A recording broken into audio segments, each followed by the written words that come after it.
I think you might have understood the three things that is required here to do what I did.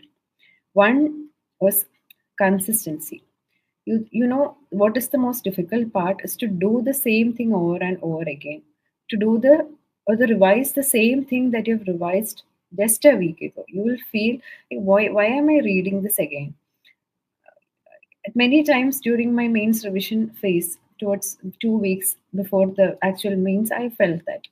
So, this consistency and to come back to the table that you're studying every day, it is one of the difficult thing. And I think that is the most difficult thing in this entire journey. And second of all, what gives you this consistency? And that is discipline. And that is something that has to be inculcated in you. And luckily for me, I think it was my school days back in my first standard to 10th standard. I studied in a school that imparted this value in me, I think.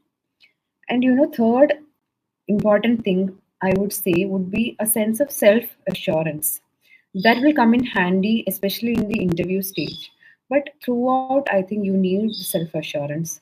The aspirants that I'm interacting these days, and I feel that they do not have that kind of self assurance. I think once I am now talking to you from the other side, it's very difficult, I know, for you, each of you, to be self assured. You do not have a gauge, you do not have that kind of.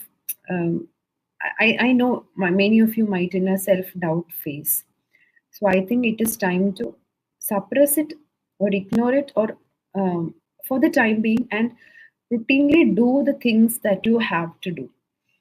I know several physical, mental, or social exigencies would come in your life, but when you're preparing, when you're trying to give this exam, give its 100 percentage. And I think if the luck also favors, you can be in the UPSC final list.